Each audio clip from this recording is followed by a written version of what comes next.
gold is in a huge bull market, obviously. We're hitting record highs. Sure that we'll hit a new all-time record high next week, if not on Monday, Sunday night. So record highs in gold. That is a bull market, right? Bull markets keep making record highs. The gold stocks are all in bear markets, right? They all dropped more than 20% from their highs, and they haven't recovered. So they're still in bear markets. So you have gold at all-time highs in a huge bull market, yet you have the gold mining stocks that should be the primary beneficiaries of the gold bull market, and they're all in bear markets. What does that tell you, right? Investors have got everything wrong, right? They're buying what they should be selling, and they're selling what they should be buying. The market is going to explode, I think. I think we're getting ready for it. Nobody's talking about it. Nobody's paying attention to it, but the fundamentals are great. Certainly, the gold stock investors are not paying attention to it, even though the gold stocks had a good week. Now we'll show you the best clips of the latest interview. Don't forget to like, subscribe, and turn on notifications so you do not miss out our daily recaps.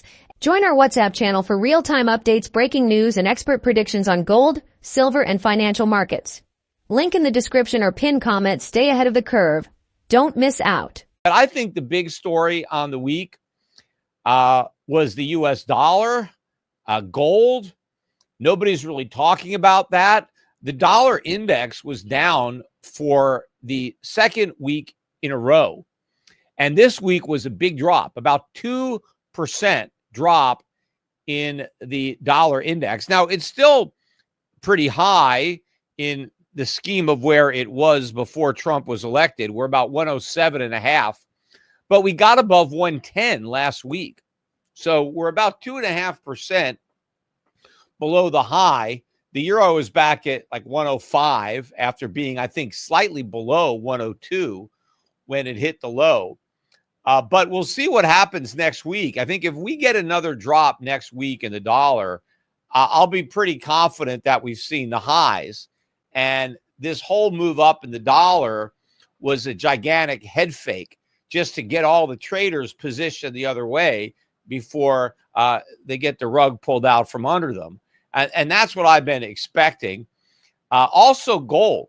Gold today, after hitting record highs just about every day this week in terms of the euro or the pound or the Canadian or Aussie dollars and a lot of other currencies, gold was going up. And it came to within $10 today, maybe even $7 or $8 of an all-time record high. We got up to just about 2,790-ish. And that's about the record high, maybe 2791, 2792. So we almost got there. And in fact, gold closed today at 2771, or for the week. That's about $20, less than 1% below its all-time record high. Up 2.3% on the week. So about the same percentage as the Dow. But again, record highs in other currencies. Silver was up 1.4% on the week, not as much as gold. And it's still below $31. I think it closed around $30.60. That's the buy. You can certainly keep buying gold. It's going to go higher, I think. But if you don't want to buy at the all-time highs, which is basically where we are in gold, now the chances are these aren't going to be the all-time highs for long. And so most people who buy gold are going to be buying near the record highs, fiat currencies that are falling, and they've got a long way to fall. So therefore, the price of gold in terms of those currencies has a long way to rise. But silver is what everybody should be buying right now, I think. It's a steal below $31. I think 30 is a support. It can get a little bit below that, and we've done that, 29 and change. But, this is, I think, about as good as it's going to get in the silver market. People should be buying it. In today's news recap, gold glitters near record high levels after Trump's comments. Gold prices rose nearly 1% on Friday, lingering near record high levels scaled in October, steered by U.S. President Donald Trump's calls to lower interest rates and uncertainty surrounding his trade policies. Spot gold rose 1.1% to $2,784.82 per ounce and was up 2.8% for the week. Prices are at their highest since October 31, when They hit a record high of $2,790.15. Gold's move towards a fresh all-time high has coincided with a correction in the dollar, which is lower following remarks by Trump that suggest he may go soft on tariffs and settle for a trade deal with China, independent analyst Ross Norman said. We see gold is likely to hit $3,175 during 2025. On Thursday at the World Economic Forum, Trump said he would demand that interest rates drop immediately. In an interview with Fox News, Trump said he would rather not have to use tariffs over China. Zero-yield gold is known as a hedge amid political and economic turmoil and tends to do well in a low-interest rate environment. Trump's remarks come before the Federal Reserve's meeting next week, where the policymakers are widely expected to leave rates unchanged. The market's going to explode, I think. I mean, I think we're getting ready for it. Nobody's talking about it. Nobody's paying attention to it. But the fundamentals are great. Certainly, the gold stock investors are not paying attention to it, even though the gold stocks had a good week. Finally, the GDX was up 4.4% on the week.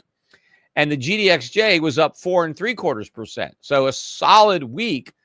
But if you consider where they are, this morning, these stocks needed to rally 18% to get back to their highs from October. That's like 3 months ago.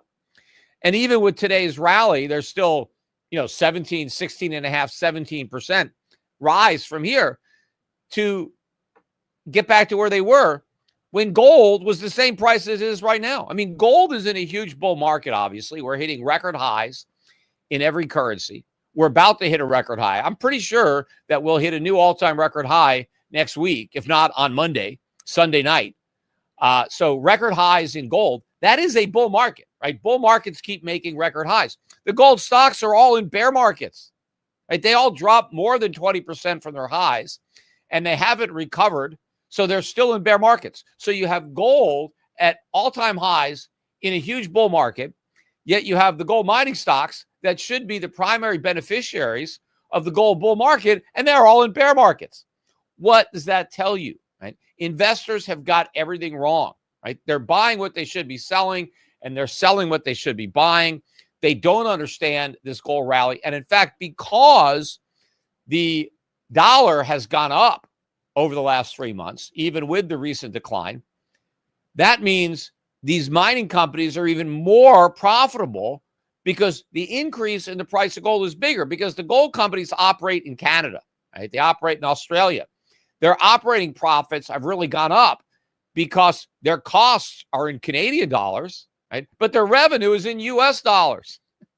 So they're more profitable and the prices are lower, right? So this is, I think, going to end up being the biggest bull market that we've ever seen in gold, probably bigger than what we saw in the 70s, which is, a tough act to follow. If you recall the 1970s, when gold went from $35 an ounce to $800. So I'm talking about something that potentially is going to be bigger than that. But the biggest bull market in history, accompanied by the most skepticism, the most bearishness. There is no greed. Gold's at a new high, and gold stock investors are scared to buy the stocks, right? Every time gold goes up, they think it just means it's about to get killed. And so that, I think, is a very good sign for the longevity of this market. But it also just shows you how few investors really understand what's going on here. I was looking at some of these statistics just on the U.S. market and where it is. So the S&P or U.S. stocks represent 67% of the total world stock market. Think about that. We're one country. We got 4% of the population. And our stock market is 67% of the value of all the stock markets. Now, that might be justified if we were that productive, but we're not. I mean, we're productive, but not on that scale. So world GDP, we're only 26%. Now, I say only, that's still a lot. we're 26% of world GDP, but our stocks are 67% of global stock market cap. That is a bubble. That doesn't make sense. Now, if you drill down into the GDP numbers, if you look at manufacturing, which I think is the most important part of GDP, because a lot of the services are a bunch of fluff and government and stuff like that, we're 16% of the world's manufacturing. Now, that's still a lot. We're 4% of the people, and we manufacture 16% of the stuff. But that doesn't mean our stock market should be 67% of the global stock market. But even though we, produce 16% of the world's stuff, we only export 8% of the world's exports. That's not that much. Now we're down to 8% of global exports is America. We're 13% of global imports. That's the problem. We import 60% more than we export. That's unsustainable. That's the bubble. That's, again, and I'll get into Trump and his speeches, but that's what he doesn't understand. He thinks that